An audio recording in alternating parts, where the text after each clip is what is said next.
Jangan kaget, beginilah persaingan industri panel surya di dunia. Pada tahun 2008, krisis subprime mortgage melanda Amerika Serikat, menyebabkan dampak finansial global. Negara-negara Eropa terpaksa mengurangi dana subsidi panel surya atau fotovoltaik mereka, mengakibatkan produk fotovoltaik yang bergantung pada subsidi tiba-tiba mengalami kebangkrutan masif. Perusahaan-perusahaan Tiongkok juga merasakan dampak buruknya. Mereka membeli bahan baku dengan harga tinggi yang kemudian sulit menjualnya. Namun, berbeda dengan perusahaan-perusahaan barat, perusahaan Tiongkok demi bertahan hidup berusaha mengurangi biaya dengan berbagai cara. Banyak perusahaan fotovoltaik Tiongkok mulai menantang dominasi bahan baku silikon multikristalin yang dikuasai oleh Eropa dan Amerika. Salah satu perusahaan Tiongkok, Sini Solar, menemukan terobosan dengan mempelajari dengan seksama proses produksi Eropa dan Amerika. Mereka menemukan banyak celah untuk perbaikan. Dan setelah beberapa tahun, berhasil mengembangkan teknologi pengolahan hidrogen yang lebih canggih.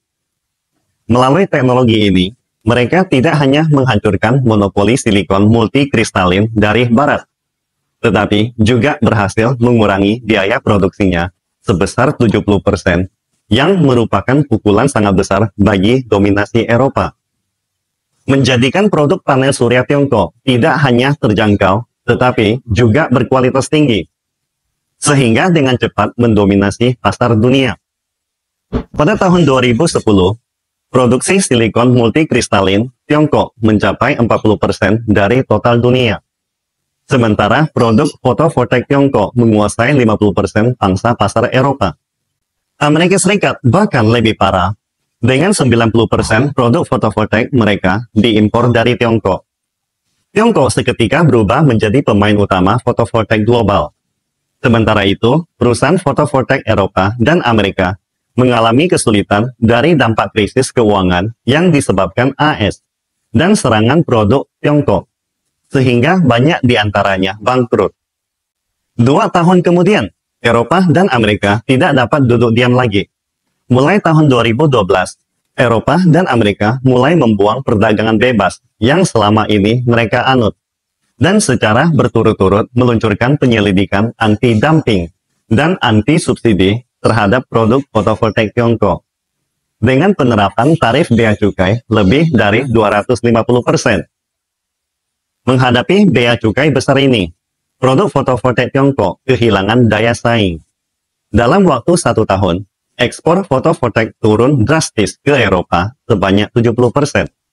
Meskipun Beijing mencoba menyelamatkan industri ini, namun mayoritas pasar fotovoltaik masih berada di Eropa dan Amerika. Untuk berhasil dalam lingkungan yang tidak adil, produk fotovoltaik Tiongkok harus terus menguras profitnya sendiri untuk memiliki biaya produksi yang lebih rendah dan performa yang lebih baik. Maka dimulailah gelombang perubahan kedua.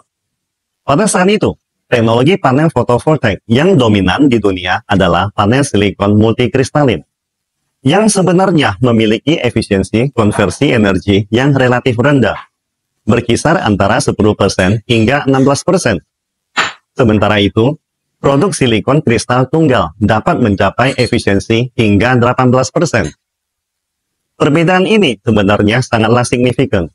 Salah satu indikator paling penting dari sel fotovoltaik adalah efisiensi konversi energi. Semakin tinggi efisiensi fotovoltaik, semakin kecil luas lahan yang dibutuhkan oleh pembangkit listrik tenaga surya. Dan biaya konstruksi dan pengelolaannya juga lebih rendah. Akibatnya, perbedaan biaya antara keduanya sangat besar. Sejarah menunjukkan bahwa setiap kenaikan 1% efisiensi fotovoltaik akan menciptakan guncangan di seluruh industri. Apalagi perbedaan antara keduanya dapat mencapai 8%. Akan tetapi, produksi silikon kristal tunggal lebih sulit dan mahal. Meskipun negara-negara maju Eropa dan Amerika telah meneliti selama beberapa dekade, namun mereka tetap tidak dapat mengubah struktur pasar fotovoltaik. Akibatnya, mereka akhirnya meninggalkan jalur ini. Di bawah tekanan eksternal yang sangat ekstrim, perusahaan Tiongkok terpaksa melangkah ke berbagai arah. Salah satu perusahaan fotovoltaik Tiongkok, LONGQI Solar, memutuskan untuk mengejar inovasi. Metode yang mereka pilih sangatlah inovatif. Panel surya sebenarnya terbuat dari potongan-potongan tipis silikon yang diiris dari batang silikon utuh. Metode produksi tradisional menggunakan garis potong pasir, sementara LONGQI Solar memperkenalkan metode pemotongan dengan garis berlian. Perbedaan antara keduanya mirip dengan mengiris silikon dengan pisau dibandingkan dengan memotong dengan garis laser halus. Dengan menggunakan metode laser, potongan silikon menjadi lebih tepat dan cepat, secara signifikan mengurangi kerugian dalam proses produksi, sehingga biaya produksi potongan silikon dapat dikurangi lebih dari 60%. LONGQI juga memperbaiki metode produksi bahan baku silikon kristal tunggal, yang menghasilkan penurunan biaya lebih lanjut sebesar 60%. Ini setara dengan revolusi bahan baku, dan mengurangi biaya langsung sebesar 76%. Dengan memanfaatkan inovasi ini, LONGQI segera menjadi produsen panel surya terbesar di dunia. Perusahaan fotovoltaik Tiongkok menjalani transformasi mega. Transformasi ini memiliki arti yang lebih besar, bukan hanya peningkatan atau terobosan teknologi, melainkan perubahan mendasar dalam rantai industri silikon multikristalin barat, mengakhiri monopoli barat. Perusahaan fotovoltaik Eropa dan Amerika yang awalnya dilindungi dengan baik oleh kebijakan pemerintahan mereka, seperti bunga yang tumbuh di rumah kaca, pada kenyataannya tidak dapat bertahan melawan serangan produk Tiongkok, termasuk tarif bea cukai 250%. Seiring perusahaan fotovoltaik Tiongkok mengambil alih, perusahaan Eropa dan Amerika seperti Bosch dan Siemens, yang dulunya memonopoli pasar, satu persatu meninggalkan industri panel surya. Bahkan, raksasa fotovoltaik terbesar di Eropa, SolarWorld, juga mengalami kebangkrutan dalam persaingan sengit dengan Tiongkok. Pada tahun 2018, Komisi Perencanaan Pembangunan Nasional Tiongkok mengeluarkan kebijakan untuk secara bertahap mengurangi dan akhirnya menghapus subsidi fotovoltaik. Ini secara resmi memulai gelombang internalisasi yang ketiga. Sebelumnya, biaya pembangkit listrik fotovoltaik sangatlah tinggi, dan sebagian besar bergantung pada subsidi negara untuk bersaing dengan tenaga listrik konvensional. Namun, di tempat-tempat yang ada subsidi, selalu ada potensi penyalahgunaan. Industri fotovoltaik China, meskipun telah mendominasi pasar global, juga menghadapi tantangan dari sejumlah perusahaan yang menyalahgunakan subsidi atau mengandalkan inovasi rendah untuk mendapatkan subsidi Beijing. Namun, China mengambil langkah strategis untuk secara proaktif menghilangkan produksi yang ketinggalan zaman, mendorong perkembangan teknologi dalam industri fotovoltaik, dan membuatnya bersaing dengan metode tradisional seperti pembangkit listrik tenaga panas. Dan keputusan ini membuktikan berhasil. China kembali memulai perjuangan teknologi di industri fotovoltaik. Kali ini dengan fokus pada teknologi inti yang paling sulit, yaitu struktur sel surya. Struktur sel surya ini secara langsung mempengaruhi efisiensi konversi energi cahaya menjadi listrik. Efisiensi konversi energi adalah indikator kinerja inti dari sel surya fotovoltaik, di mana setiap peningkatan 1 poin dapat menghasilkan keuntungan akhir yang sangat besar. Kompetisi untuk mencapai efisiensi konversi listrik yang lebih tinggi bertujuan untuk secara tidak langsung menurunkan biaya produksi. Namun, perubahan ini melibatkan seluruh rantai produksi industri fotovoltaik, menjadikannya sebagai tantangan paling sulit. Struktur awal sel surya fotovoltaik sangatlah sederhana, mirip dengan baterai biasa. Hanya saja, sel surya menghasilkan arus listrik saat terkena sinar matahari. Kemudian, ilmuwan menemukan bahwa dengan melapis bagian belakang sel surya dengan lapisan aluminium, dapat meningkatkan efisiensi sel surya. Dari sinilah lahir generasi pertama sel surya praktis, back surface field photovoltaic, Generasi pertama fotovoltaik memiliki efisiensi konversi listrik yang bisa mencapai sekitar 20%. Dan karena proses pembuatannya yang sederhana, memegang porsi pasar utama selama periode waktu yang sangat lama. Hingga tahun 2017, pangsa pasarnya masih di atas 80%.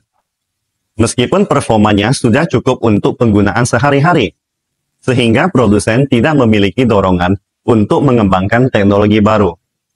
Namun, untuk mematuhi kebijakan baru dan tetap bersaing di pasar, produsen terpaksa ikut dalam gejolak industri. Bagi mereka yang tidak dapat mengikuti, risiko tersingkir dari pasar sangatlah nyata. Sejalan dengan gejolak ini, muncullah generasi kedua sel surya fotovoltaik, sel PERC atau Passive Emitter Real Contact. Struktur sel PERC pada dasarnya mirip dengan sel BSF, tetapi menggantikan lapisan aluminium pada bagian belakang sel dengan media baru seperti silikon dioksida, aluminium oksida, nitrurasi silikon, dan sebagainya. Efisiensi konversi energi listriknya dapat ditingkatkan hingga 24,5%. Sementara batas atas teoritis efisiensi konversi energi sel BSF hanya mencapai 20%. Dari segi manfaat produksi listrik, perbedaan antara keduanya melebihi 15%. Terobosan inti dalam teknologi ini membuat biaya produksi fotovoltaik China kembali turun dengan cepat. Akibatnya, gejolak kali ini dapat dikatakan telah sepenuhnya menghilangkan keraguan terhadap industri fotovoltaik China. Industri ini tidak lagi hanya bertahan berkat subsidi, melainkan benar-benar memiliki kemampuan untuk mengubah pola energi global. China hari ini telah menguasai sebagian besar rantai produksi industri fotovoltaik, dan negara lain sama sekali tidak dapat menghindarinya. Setelah tahun 2020 pandemi COVID, kendaraan listrik, konflik Rusia-Ukraina, dan perang Israel-Palestina, perkembangan energi bersih menjadi konsensus global. Pasar fotovoltaik melonjak kembali, dan investasinya bahkan melebihi minyak bumi. Hampir semua raksasa fotovoltaik Tiongkok telah meluncurkan teknologi sel surya generasi berikutnya, menciptakan situasi di mana banyak perusahaan saling bersaing. Dalam pandangan orang luar, ini mungkin terlihat seperti perang produksi, gejolak, dan persaingan. Namun, bagi perusahaan fotovoltaik China, ini hanya merupakan pembenahan kembali, di mana perusahaan asing yang tidak dapat mengikuti perkembangan akan tergusur terlebih dahulu. Contohnya, perusahaan Wright dari Norwegia baru-baru ini mengumumkan penutupan pabrik produksi mereka di Norwegia. Tidak lama kemudian, grup Hanwha dari Corsair juga mengumumkan penutupan pabrik manufaktur panel surya 3,5 gigawatt. Tampaknya, begitu perusahaan fotovoltaik Tiongkok mengibarkan sayapnya, akan langsung menggetarkan dunia.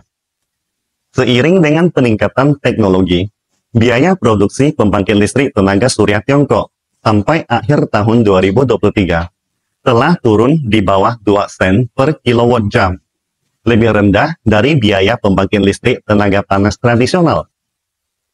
Ini berarti dunia akan menyaksikan dua perubahan besar. Pertama, dalam domestik Tiongkok, dengan biaya produksi pembangkit listrik tenaga surya yang murah, banyak industri berenergi tinggi seperti elektrolisis aluminium dan industri kimia akan beralih ke wilayah barat yang kaya sumber daya matahari. Ini tidak hanya akan mendorong strategi pembangunan besar di barat, tetapi juga secara signifikan mengurangi tingkat emisi karbon Tiongkok. Lebih lanjut, mewujudkan nol karbon, dan meningkatkan daya saing produk-produk China di pasar internasional. Kedua, dari perspektif internasional, pengembangan energi baru dan penurunan emisi karbon telah menjadi konsensus global. Jika produk panel surya Tiongkok memiliki biaya yang cukup rendah untuk menggantikan sumber energi fosil tradisional, maka tarif tinggi apapun tidak akan dapat menghentikan gelombang produk fotovoltaik China merambah ke dunia. Dengan menguasai 90% pangsa pasar fotovoltaik, China telah menjadi produsen energi baru terbesar di era baru ini. Ini bukanlah konsep yang sepele loh. Karena di era minyak, produsen energi yang diwakili oleh Amerika Serikat dan para pemilik minyak di Timur Tengah menggunakan minyak untuk mengontrol industri dan ekonomi global. Namun, fotovoltaik berbeda dari minyak. Minyak akan habis ditambang, sedangkan energi surya dapat diproduksi secara berkelanjutan. Artinya, China akan menjadi kekuatan baru yang setara dengan pemilik minyak di Timur Tengah, bahkan jauh lebih besar. Ini adalah revolusi yang benar-benar akan mengubah sejarah umat manusia. Perubahan ini belum selesai, dan pada tahun 2024, gejolak fotovoltaik akan menjadi lebih serius lagi. Ini mungkin akan langsung mempengaruhi arah teknologi sel surya fotovoltaik generasi berikutnya. Setelah gejolak ini, tidak diragukan lagi bahwa industri fotovoltaik China akan sekali lagi mencapai puncak baru dunia. Pastikan Anda subscribe dan follow akun ini, supaya senantiasa mendapatkan info terbaru tentang teknologi terkini AI berkaitan. Salam Indonesia Maju!